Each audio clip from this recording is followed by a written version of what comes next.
تو اگر امام پڑھ رہا ہے اور پیچھے سے کسی نے آمین کہا ہو گیا جہر یہی ہے۔ تو اس میں کیا کوتاہی ہوتی ہے، آپس میں جب ضد ہوتی ہے، اللہ تعالیٰ بچائے، تو ایک دوسرے کی ضد کی وجہ سے ایک آدمی مسجد میں یا دو آدمی مسجد میں جہر کرنے والے ہوں گے، اتنے زور سے جہر کریں گے کہ جب تک باہر تک آواز نہیں جائے گی تب تک تسلی نہیں آئے گی۔ ظاہر سی بات اگر جہر بھی کرنا ہے تو اس سے بھی تو جہر ہوا، آمین، جہر تو ہو گیا۔ تو بعض مرتبہ دیکھا اتنے زور سے آدمی آمین کہتا ہے کہ بہت دور تک آواز جاتی ہے، اور بعض مسجدوں میں اب جھگڑے بھی ہو گئے، کہتے ہیں کہ حتیٰ بچی بڑی کرا دِوان اَسہِ تھٲیزِ وٲنِج نیٖرِتھ، یہ نہ چھُ آز چھُ اَسہِ ستاونہٕ موٗجوٗب ہی کران۔ تو ظاہر سی بات ہے جس کی نیت ایسی ہو اس کو تو جہر سے آمین کرنے میں کوئی ثواب نہیں ملے گا۔ ہاں اگر وہ یہ کہتا ہے کہ بھائی آمین زور سے کہنی چاہیے تو اتنا آمین زور سے کر لے کہ اس کے کان بھی سن لے اور دائیں بائیں جو شخص ہو وہ بھی سن لے۔ اور جہاں اللہ کے نبی صلی اللہ علیہ وسلم نے زور سے آمین کہی ہے وہاں بھی لکھا ہے کہ پہلے صف والوں نے سن لی، کن نے؟ یعنی پہلے صف میں جو آس پاس آدمی ہے وہاں تک آواز گئی، اور اللہ کے نبی صلی اللہ علیہ وسلم ظاہر سی بات ہے تو ویسے بھی زور سے نہیں بولتے تھے، تو اس لیے سر افضل ہے، اس نے ولدالین کہہ لیا اور آمین کہہ لیا۔ اور جہر اگر کوئی پڑھ لے گا، جہر بھی جائز ہے، تو جہر کے اندر ایک حد ہے۔ اب جب لڑائیاں جھگڑے ہوتے ہیں، انگریز کے زمانے میں بھی ایک مسجد میں لڑائی ہوئی، لڑائی کس پر ہوئی تھی؟ آمین پر، کہ ایک جماعت زور سے پڑھتی تھی، ایک آہستہ، مسجد ایک ہی تھی، اس میں جھگڑا ہو گیا، بہرحال آپس میں ہاتھا پائی بھی ہو گئی، اللہ تعالیٰ بچائے۔ تو انگریز جج کے پاس مسئلہ گیا، اس نے کہا بھائی جھگڑا کس پر ہے؟ اس نے سوچا شاید زمین پر جھگڑا ہو، شاید اور کوئی۔ انہوں نے کہا جناب آمین پر جھگڑا ہے۔ اس نے کہا وہ کیا ہوتا ہے، آمین پر کیا جھگڑا ہے؟ تو اس کو پہلے سمجھایا گیا مسئلہ کہ ایک ہوتا ہے آمین بالسر، ایک ہے آمین بالجہر۔ تو اس نے کہا لیکن یہ والی کون سی آمین ہے جس پر آپ نے آپس میں سر پھٹول کیا؟ تو کوئی شخص دونوں یہاں سے آمین بالقہر، سمجھا گے نا؟ تو اس نے کہا نہ یہ آمین بالسر ہے نہ یہ آمین بالجہر ہے، یہ تو آمین بالقہر ہے۔ قہر اٹھایا انہوں نے مسجد میں۔ تو ظاہر سی بات ہے یہ تو کم علمی ہے، یہ تو جہالت کی بات ہے۔ جہر بھی کر لیں گے تب بھی ثواب ملے گا۔ اور دوسری بات ہے کوئی وہ اللہ تعالیٰ بچائے کوئی پہلوانوں کا میدان تو ہے نہیں کہ حنفی نے شافی کو گرا دیا، شافی نے حنفی کو گرا دیا۔ اس لیے اعتدال ہر چیز میں ہے، آواز میں بھی اعتدال ہونا چاہیے، آمین میں بھی اعتدال ہونا چاہیے۔ ہمارے یہ پرانے بزرگ ایک دوسرے کا اتنا احترام کرتے تھے کہنے کی بات نہیں۔ کوئی آدمی جاتا تھا دیکھتا تھا کہ احناف کی مسجد ہے، سارے کے سارے لوگ آمین آہستہ کرنے والے ہیں، وہ بھی آمین آہستہ کر لیتا تھا کہ کوئی فرض واجب تو ہے ہی نہیں۔ حتیٰ کہ امام شافعی علیہ رحمہ کے بارے میں تو رفع دین کے بارے میں لکھا ہے کہ جب حضرت اس مسجد میں گئے جہاں قریب میں حضرت امام ابو حنیفہ رحمۃ اللہ کا مزار شریف ہے، تو حضرت کے کچھ اپنے تلامذہ بھی ساتھ تھے، چونکہ حضرت امام ابو حنیفہ استاد الاساتذہ ہیں، اس لیے کہ بڑا احسان ہے ان سب پر ان کا، استاد کے استاد، امام شافعی علیہ رحمہ کے استاد امام محمد علیہ رحمہ، امام محمد کے استاد امام ابو حنیفہ رحمۃ اللہ علیہ۔ تو وہاں اس مسجد میں پہنچے، اس دن نماز پڑھ لی، رفع دین کیا ہی نہیں۔ شاگرد نے کہا حضرت آپ نے رفع دین نہیں کیا؟ انہوں نے کہا کہ امام صاحب کی مسجد ہے اس لیے آج حضرت ہی کے قول پر عمل کر لیا۔ معلوم ہوا کہ وہ لوگ جانتے تھے یہ لوگ فرض اور واجب کے قبیل سے نہیں ہے کہ رفع دین نہیں کیا تو نماز ہی نہیں ہوگی، ایسا نہیں، وہاں بھی یہی ہے افضل اور غیر افضل ہے۔ تو مجھے وہ بات سنانی نہیں ہے، وہ اگر آ جائے کہیں تو وہاں میں بتا دوں گا کہ رفع الیدین جو ہے وہ بھی یہی ہے، افضل اور غیر افضل والا مسئلہ ہے۔ امام ابو حنیفہ رحمۃ اللہ کے یہاں نہ کرنا افضل ہے رفع الیدین، اور اس کے دلائل بھی ہیں، اتنی موٹی موٹی کتابیں ہیں، یہ نہیں کہ کوئی دلیل ہی نہیں ہے۔ حضرت ابن عباس رضی اللہ تعالیٰ عنہ، پوری امت کا اس کے اوپر اجماع ہے، ایسی شخصیت گزرے ہیں، اللہ اکبر۔ تو انہوں نے قد افلح المومنون جہاں پارہ 18 ہے اس میں لکھا ہے قد افلح المومنون الذین هم فی صلاتہم خاشعون۔ یہ میں نے خود دیکھا، اگر میں نے خود نہ دیکھا ہوتا شاید میں اتنے اعتماد کے ساتھ یہ بات نہیں کہہ سکتا، لیکن میں نے خود دیکھا ہے تفسیر ابن عباس میں یہ کہ قد افلح المومنون، ایمان والے تو کامیاب ہو گئے، فلاح پائی انہوں نے، الذین هم فی صلاتہم خاشعون، وہ لوگ نماز خضوع کے ساتھ پڑھ لیتے ہیں۔ تو اس میں خضوع کے اندر یہ بھی لکھا تفسیر میں کہ تکبیر تحریمہ کے علاوہ نماز میں ہاتھوں کو نہیں اٹھاتے ہیں، نماز میں ہاتھوں کو۔ اب اس میں کوئی یہ نہیں کہہ سکتا یہ روایت ضعیف ہے، اس لیے کہ وہ تو حضرت کے اپنے دست مبارک کا لکھی ہوئی تفسیر ہے، اور سب سے پہلی تفسیر جو لکھی گئی ہے اس امت میں وہ تفسیر ابن عباس ہے۔ اور اللہ کا فضل ہے تفسیر ابن عباس اس وقت بھی موجود ہے. تو دلائل بہت زبردست ہیں. اب لوگ صرف محنت کرتے ہیں انہی چیزوں پر کہ بھائی تم کیا کر لو، تم زور سے آمین کر لو بس ہم جیت جائیں گے، بھائی تم رفع دین کر لو ہم جیت جائیں گے، تم وہ کر لو. دوستو ان چیزوں کی طرف ظاہر سی بات اگر آدمی ان پر خرچ کرے گا اپنی وقت اور اپنی صلاحیتیں، ظاہر سی بات ہے کس چیز پر اس نے خرچ کر لیا، جبکہ روایتیں دونوں ہیں اس طرح کی. تو لیکن محض ان چیزوں کی وجہ سے ایک دو رسالے آدمی نے پڑھ لیے تو سارے مسلک کو ٹھکرا دے اور یہ جا کے کہے گا مجھے مسلک ہی بدلنا ہے، تو اس سے بڑے یہ تو افسوس کی بات کیا ہو سکتی ہے. تو بہرحال یہ آمین کا لفظ یہاں آیا. آمین کا لفظ قرآن پاک میں نہیں ہے، آسمان سے نازل نہیں ہوا ہے، لیکن اللہ کے نبی صلی اللہ علیہ وسلم فرمایا چونکہ سورہ فاتحہ دعا ہے، کیا ہے، اس لیے تم کیا کر لو، آمین کیا کر لو. مجھے اس وقت سورہ فاتحہ پڑھنی چاہیے نہیں پڑھنی چاہیے وہ بحث تو پھر آ چکی ہے، ممکن ہے آگے بھی آ جائے. اس میں تو بہت زبردست دلائل ہیں. اس میں ایک دلیل یہ بھی ہے دعا مانگنے والا اکیلا ہوتا ہے، آمین کرنے والے بہت سارے ہوتے ہیں. جیسے موسیٰ علیہ السلام کی دعا کا تذکرہ قرآن پاک میں ہے. موسیٰ علیہ السلام دعا مانگ رہے تھے اور حضرت ہارون علیہ السلام آمین آمین کر رہے تھے، یہ قرآن پاک میں ہے دعا مانگنے کا تذکرہ. اللہ تعالیٰ نے فرمایا قال قد اجیبت دعوتکما، اللہ نے فرمایا میں نے تم دونوں بھائیوں کا دعا قبول کر لی، حالانکہ مانگنے والا ایک ہی تھا. تو معلوم یہ ہوا کہ جب آمین کرنے کا کسی کو حکم دے دیا جائے وہ تو تب تک سن رہا ہوگا نا کہ امام مانگ کیا رہا ہے، تو جب دعا ختم ہو جائے گی تبھی تو آمین کہہ لے گا. تو بہرحال یہ آمین والی بحث تھی کہ آمین کو آہستہ کہنا افضل ہے ہمارے یہاں، اور امام شافعی علیہ الرحمہ کے یہاں جہر سے کرنا. جہر سے مراد یہی ہے کہ آدمی ہلکی آواز سے پڑھ لے تاکہ اس کے کان بھی سن لے، آس پاس والا آدمی بھی سن لے.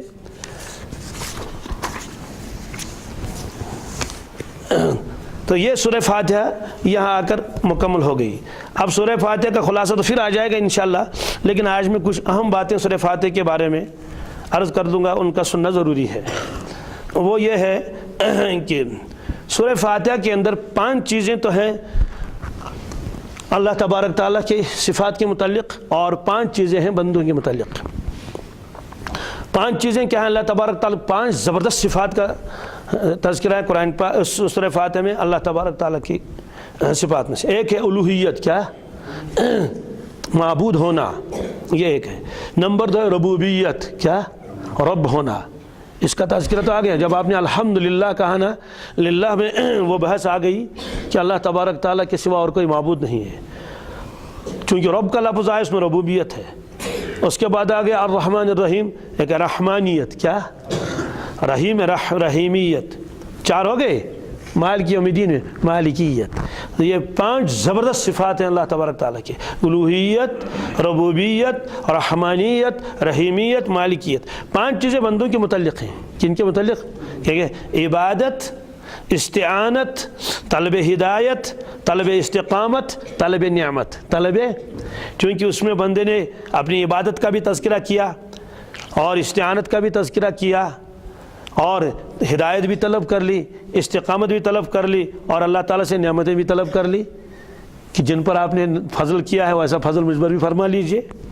وہ ترتیب یوں ہو گئی کہ ہم خاص تیری عبادت کرتے ہیں اس لیے کہ آپ ہمارے معبود ہیں، ہم صرف آپ ہی سے مدد مانگتے ہیں اس لیے کہ آپ ہمارے مستعان ہیں اور مربی ہیں، ہم آپ ہی سے ہدایت کی درخواست کرتے ہیں اس لیے کہ آپ رحمان ہیں، تیری مہربانی تو عام ہے، ہم آپ سے استقامت کی التجا کر لیتے ہیں اس لیے کہ آپ کی صفت رحیم ہے، ہمیں تو اس سے بڑی امیدیں وابستہ ہیں، ہم امیدوار ہیں، اور غضب اور گمراہی سے بچنے کی درخواست کرتے ہیں اس لیے کہ آپ تو مالک یوم الدین ہیں.